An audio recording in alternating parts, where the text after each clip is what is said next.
You're listening to the Business for Good podcast, the show where you'll hear inspirational stories about companies making money by solving some of the world's most pressing problems. I'm your host, Paul Shapiro, and I'm glad you've joined us.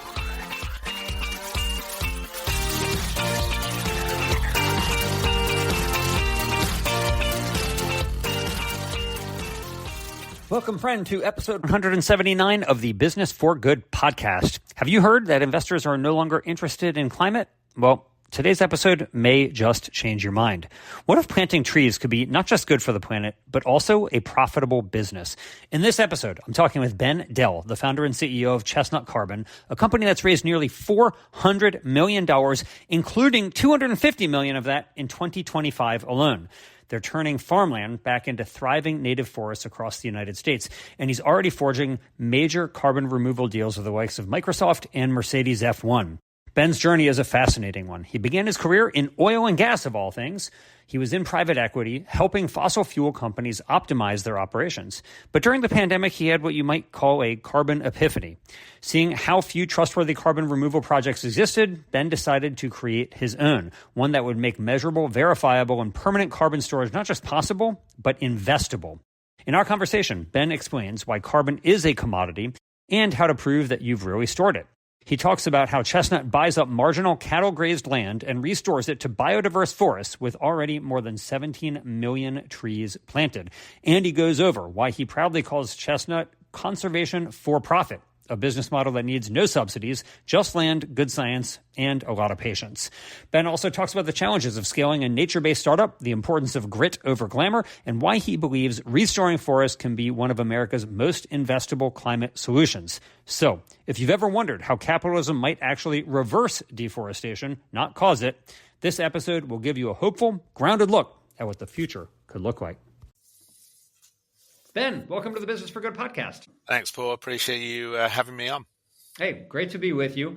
You guys have, in what I would say, defied the odds, right? You raised a lot of money in 2025 for carbon offsetting at a time when it hasn't been as popular as it was in the past. So first, congratulations on your big raise. Thank you. Appreciate that. I want to get into that raise and how it went, because raising a $250 million of funding for carbon offsetting, let alone in 2025, is a major feat. But first, I just want to ask you, Ben, how this happened for you, because you started your career in oil and gas and private equity. What motivated you to pivot into nature-based carbon removal with Chestnut Carbon? Like, what led for you to go from oil and gas to planting trees? Sure. The story behind that is we actually made an investment originally at the beginning of COVID in an oil and gas company out of Colorado called Extraction, arguably one of the worst named oil and gas companies ever. Yeah. It's like they're trying to fulfill the parody. That's right. Okay. It is. Yeah. If only they called it Dirty Extraction, that might be better. They weren't far off. But if you know the Colorado market, essentially a lot of those operations are around the city of Denver and up towards Boulder. And there'd been a lot of pressure on oil and gas activity in Colorado associated with that. We saw an opportunity to come into that company, take control of it, and really our view was that we could set a standard for the industry. We wanted to create the first net zero E&P on scope 1 and scope 2 emissions. We wanted to introduce 20... Sorry, Ben. Define EMP for those who are not initiated. Exploration and production company. All right. Exploration and production. All right. Got it. So we wanted to create the first EMP that was net zero on scope 1 and scope 2. We wanted to put in place 24-hour emission monitoring.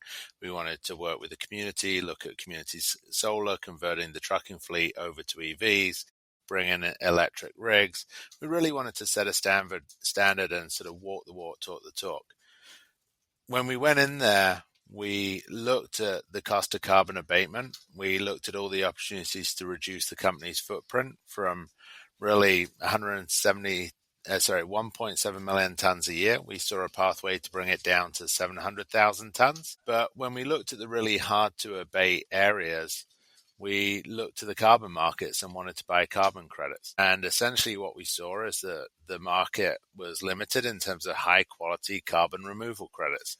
And I think we weren't alone in that position. I think a lot of public companies struggle with this idea, which is they want to offset their footprint with removal credits, especially things that they can't offset. And when they look in the market, there's just a lack of credits out there by reputable operators that they can trust.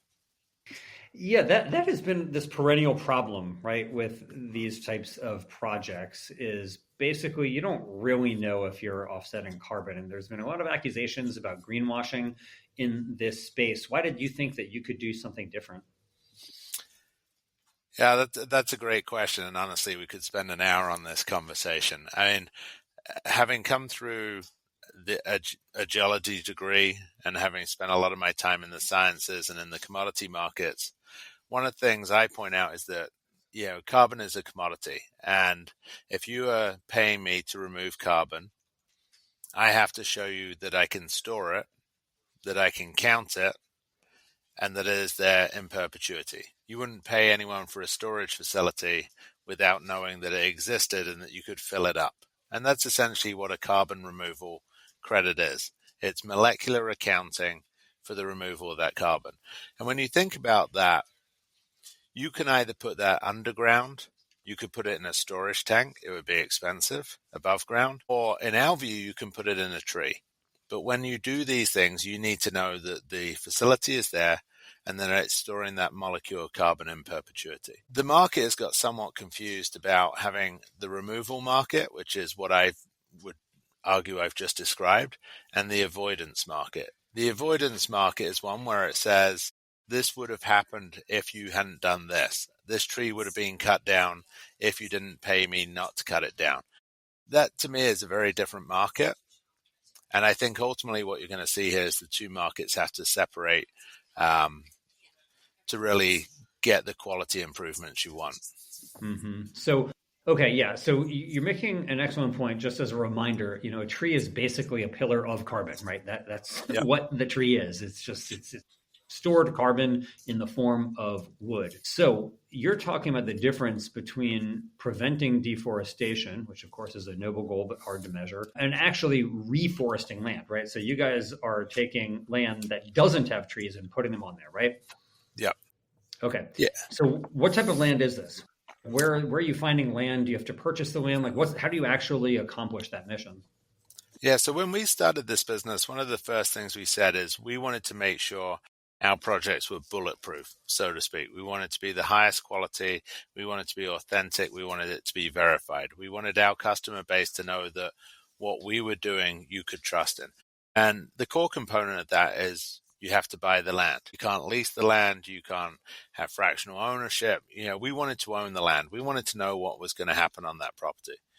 The majority of the land we buy is what we would refer to as non-performing farmland. Vast majority of the time, that's cattle, where the pastures are being used for cattle grazing for a long period of time. Nutrients are being drained from that land. They wouldn't sustain any other crop. And essentially, we're taking those properties, acquiring them, and restoring them to biodiverse forests with anywhere between 15 and 30 different species of hardwood and softwood. Yeah, it's funny you mention this because we recently had a guest on this show, Mike Grunwald, who's the author of a book called We're Eating the Earth. And he makes the point that right now, a lot of the times when people look at pasture land, they think, oh, that is so beautiful. That's nature. But that's not nature. That is where a forest once stood that was deforested to make pasture land for cattle. And what you're doing by actually reforesting that land, presumably after centuries after it was deforested, presumably, is returning it to what would be a natural state. Yeah, I mean, the vast majority of the U.S. was native forest originally and is being converted into farmland. And on a very small scale, what we're doing is converting that land back. Yes. And so you raise an interesting question. You said it's like 30 species, right? So you're not monocropping trees here. You're creating a biodiverse environment. How do you ensure, as you said, that the storage unit stays filled, right? So if you own this land, presumably nobody can come in and log the land. Is the land used for anything? Are hunters allowed to come kill animals on the land? What is going on there aside from just a forest? Is there anything happening at all in terms of human activity?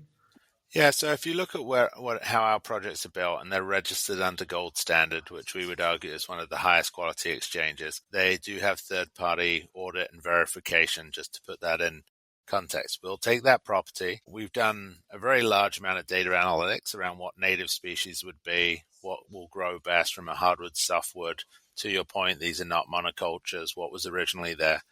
We'll restore these properties back. I always say they look like conservation projects. And ultimately, we will manage the property in its early days, thin the property necessarily for good forest health. So we want a healthy forest. But ultimately, there's no commercial logging on those properties. So the forest is left to grow in a natural state. We do make the properties available for hunting, fishing, recreational use.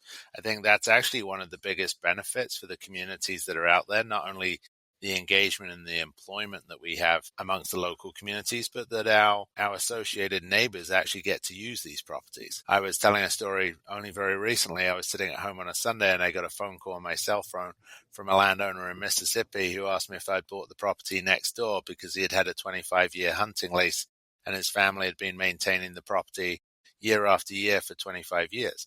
I mean, one of the things we see is the neighbors, the local communities, are some of the best stewards of these properties to make sure they are being preserved in the state that you want them preserved. Okay. I want to come back to this point in a bit, Ben, about how you preserve this land and make sure that the trees remain standing. But I just want to go back to something you mentioned. You spoke earlier about carbon as a commodity, right? It has to be measurable and verifiable. And this has been one of the issues that's plagued these carbon offset programs for some time. In practice, Ben, what have been some of the biggest operational hurdles in making that happen for you and actually measuring it to make sure that you can sell carbon offset credits that are somehow tied to some metric that is provable?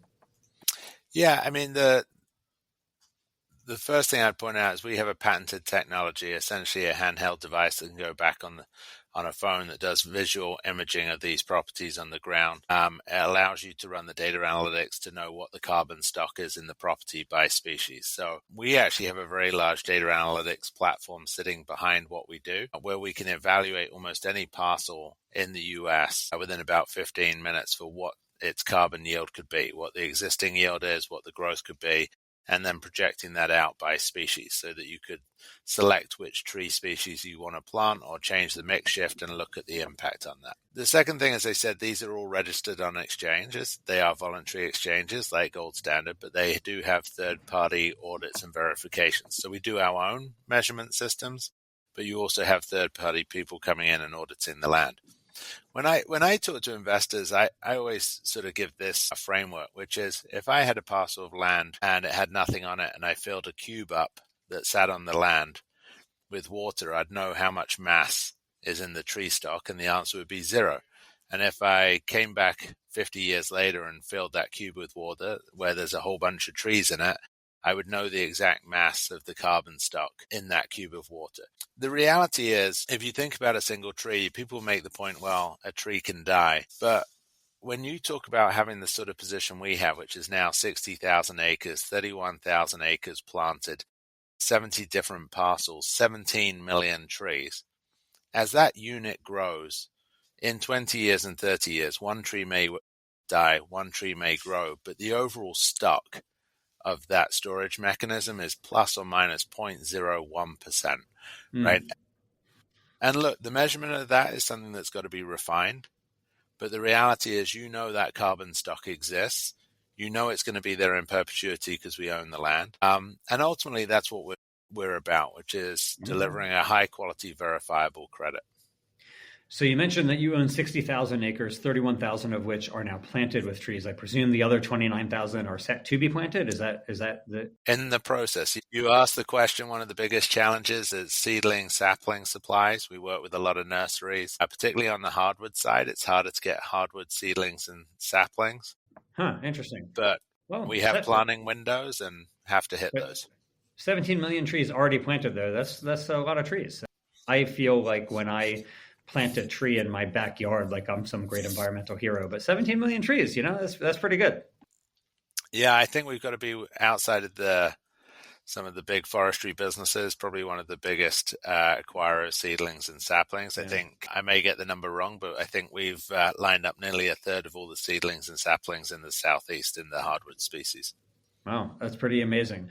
Okay. What happens if these forests burn? We have forest fires all the time right now, not only in the US, but around the world. So if I'm one of your customers and I've paid you to offset my carbon and one of the chestnut forests actually goes up in flames, what happens? Yeah, it's a great question, as I'm sure you imagine, not one I haven't been asked before. I'll take a couple of points. First of all, there's 70 different parcels of land within our 31,000 acres. So as this business grows, the reality is you're not having a forest fire that's going through your entire portfolio of properties.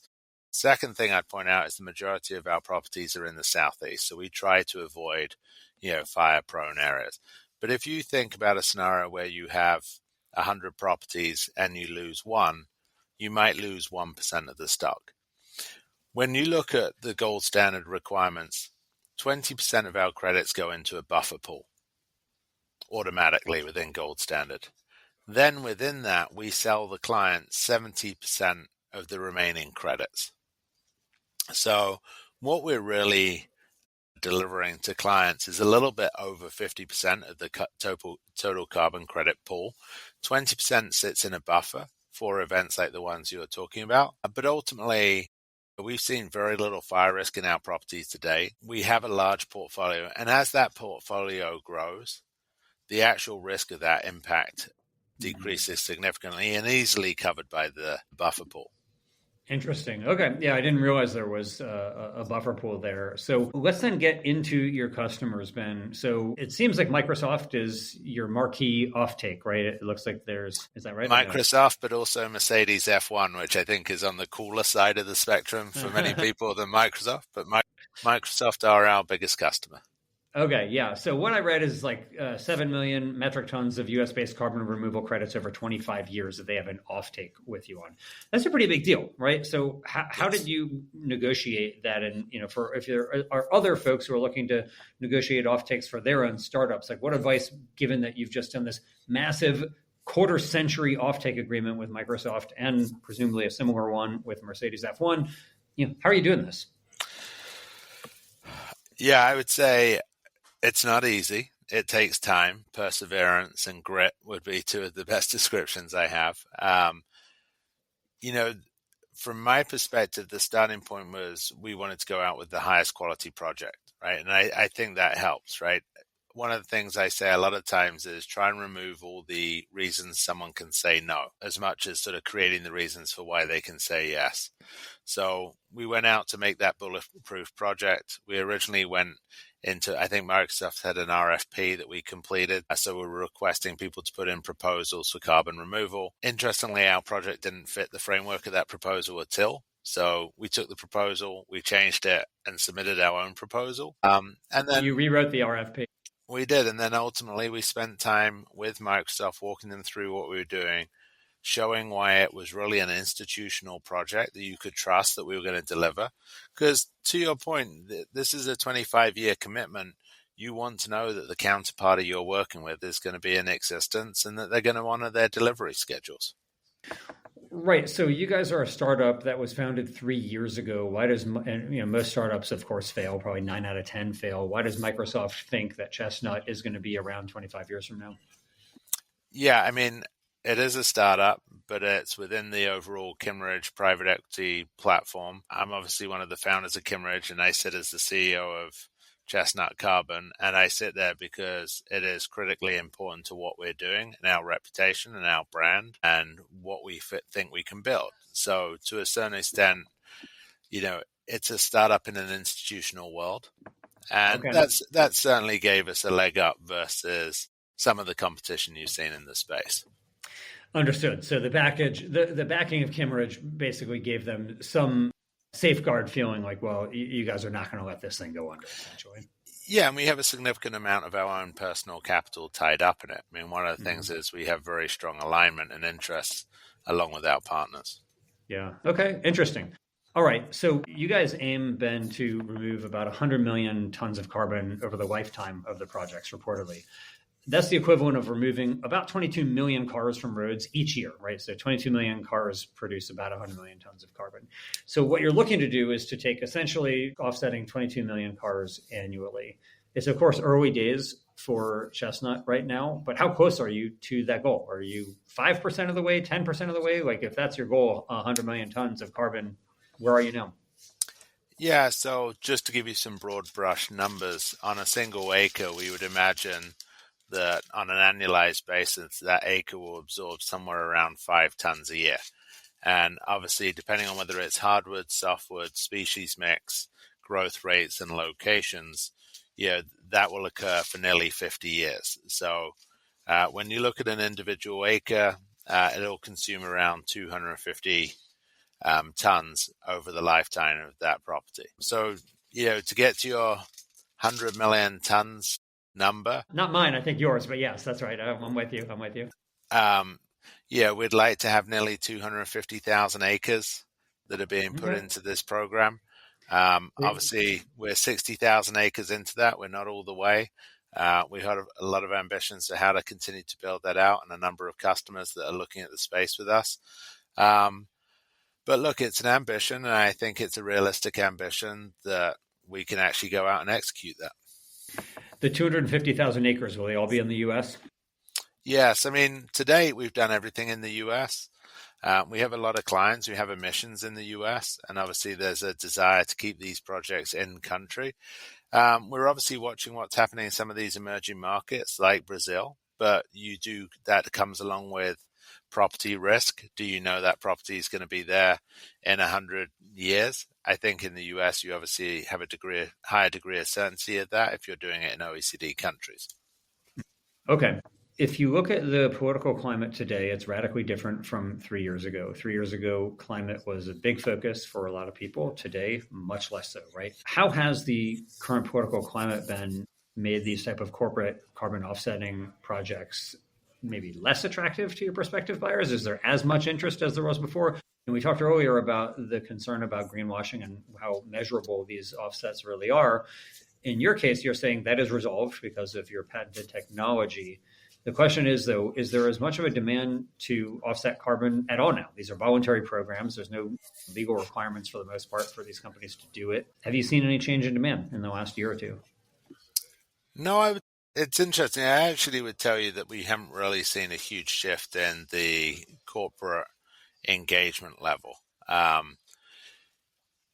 think how vocal people are about that and how much they're touting it from a media and a PR standpoint has obviously shifted. I think that's part about sort of not putting yourself in the crosshairs and, not really setting yourself up. I think where you were rewarded 3 years ago, now you're getting punished, and corporations are trying to live within these different frameworks. What I tell people about our business is our business requires no tax subsidies. It requires no government subsidies. It was not a beneficiary of the IRA. It is a standalone economic project. And we're unashamed about the fact that we do conservation for profit. And as I point out, if we can do it profitably, then we'll accelerate what we're doing. Mm-hmm. So, I think we've built a product that kind of doesn't really attract a lot of negative attention because we're restoring land for the communities that they live in. We have an arm's length transaction with an off-taker who's willing to pay us for what we do. We don't require the government to help us out in any way to get it done. And these are verifiable, high-quality projects that corporations can stand behind. So, look, I think the market for us hasn't changed. I think if you take the market for some of the more questionable carbon removal techniques that require large government subsidies, that clearly has changed. Okay. And are there jobs created by these? So obviously there are jobs in planting the forest, but after they're planted, you mentioned auditors, but are there, anybody who's actually, getting a permanent job in this forest from these programs? Yeah, there is. I mean, not only are we providing permanent jobs because we're, quite frankly, permanently planting trees, but we're also managing those properties on a go-forward basis. I'd love to tell you we can buy a property, plant it up, and leave it alone, and nobody goes on that property or does anything on the property. The real world's not quite like that, so we do require ongoing property management. Mm-hmm. We have a large team of foresters ourselves. We're obviously monitoring these projects. So there's both local community investment and also expanding the Chestnut team. Okay. All right. Cool. Well, that's encouraging to hear, Ben. So let me ask you, you've done a lot in your life. You have a scientific background, you have the PE background, you're doing this startup now. The company has raised, I think, about $400 million in the last few years in total. First, how much more do you need to raise before the company can become profitable? And then second, want to ask you, where do you see the future going? Is it going to stop at 250,000 acres? How will you see it? So right now, you guys have raised a ton of money. Do you need more? Is the plan to become profitable on your Series B, or will there be a Chestnut Series C? Yeah, so if you think about our business, from the time we buy the land and plant the trees, it's usually 5 years before we start generating revenue. So there's a big trough that you have to get through. Fortunately, we're 3 years through that trough. So in 2027, that first revenue generation will be coming off our forests. Obviously, the more land we buy, the more money we have to raise. As a rough rule of thumb, we're buying land at $3,000 or $4,000 an acre. So if we need another 100,000 acres, we need another $300 or $400 million. Ultimately, on an ongoing basis, outside of buying new land, we will be cash positive going into 27. I think this is just my personal belief that this is a business ideally suited for the public markets, because I think there is an investor out there and a retail investor out there that wants to invest in a business that is doing good, that is restoring properties, that is conservation for profit. The ability to invest in a business that can be profitable, but also restoring native forests in the U.S., to me seems like a pretty rewarding business. Now I'm in it and I've enjoyed being in it and I found it very rewarding. So I hopefully would like to take that out to the public market at some point in time. But look, the amount of capital we're going to need is going to be driven by our growth rates. And the more successful we are, the more capital, the more land we can buy, the more forests we can restore, and the more carbon we can ultimately remove. Yeah. So free cash flow is not going to fund future purchases of the land, at least for the foreseeable future. Not in the near term, just because the scale of the land operation is so big. Okay. Ben, you've seen a lot, you've done a lot in your career. What resources have been useful for you? If somebody's sitting there thinking, wow, this guy Ben has really done some cool things, I really appreciate everything he just said, doing a business that's making money by actually helping to avert the worst effects of climate change, what resources might you recommend that they should check out? Yeah, so the ongoing joke in this office is that I don't read any books. So it could be a podcast, speeches, I was going to anything. say, fortunately, technology has helped me out in the last few years, and I spend more time on podcasts. Lex Friedman, I love listening to, just in terms of the educational side of getting into areas that I really don't understand. There's a podcast, Invest Like the Best, which I think is very interesting to listen to major leaders talk about how they deploy capital. I've been very fortunate that one of my investors was Sequoia, and I've had the benefit of being at some of their events and learning how they think about venture and startup. So those would be the big three for me. But ultimately, when I think about starting up businesses, and we've done a few now, look, I think there's a lot of very smart people out in the world. There's a lot of smart people who can show you a vision, but startup businesses are never a straight line. And grit and perseverance are critical in the execution. Yeah, for sure. I can't tell you how many startups I've seen who seem to have great ideas, but having a great idea is not enough, right? I could have had an idea to have a supercomputer in your pocket. It doesn't mean I invented the iPhone, right? Yep. Actually making it a lot different. Speaking of great ideas, Ben, finally, if there's somebody out there listening who wants to start their own company and they're thinking, I want to do something that's going to do something good in the world, what does Ben Dell think that should exist, which either doesn't yet exist or nobody's done it yet well enough that you think somebody should go start this company? There's two things that have always amazed me. Is number one, there should be a land title bank in the US. When you think about it, the amount of times people run title on land in the US is incredible to me. A lot of these title records sit in microfilm in different county records, and the reality is there should be a single source point that you could go and pull that data from. The second one to me is about solving the power situation in the US. There is a massive amount of wasted power globally because of the failure to integrate systems, the failure to optimize systems, whether it's from the home and the combination of your home heating, your geothermal, your solar, putting that against battery and regulating and optimizing it, or whether it's on a large scale grid basis. Those both seem like massive opportunities to me. Okay. That's pretty interesting. I never thought about a land title bank, and it's funny you mentioned microfilm. I am old enough to, when I was a school child, to have used microfiche, which today the people I work with literally never even heard of microfiche. But I remember microfiche, and it makes me sad to think that there are still records being kept only on microfiche. That's pretty outrageous. So hopefully somebody will take you up and try to use this as a job for AI to take all these microfiches and turn them into some more of a usable database for us here. But for now, Ben, I want to say thanks so much. That's great. 17 million trees planted. Hopefully there'll be many tens and hundreds of millions of trees more that you're going to plant. So I'll be rooting for your success, and congratulations, not only on your fundraising success, but also on creating this new company that's already doing a lot of good in the world. Thank you very much. I appreciate the time. Thanks for listening. I hope you found it useful, and if you did, please let the world know. Give the show a 5-star rating on your favorite podcast app and share the episode with your friends. Who knows? Maybe you'll inspire one of them to be in the business of doing good themselves.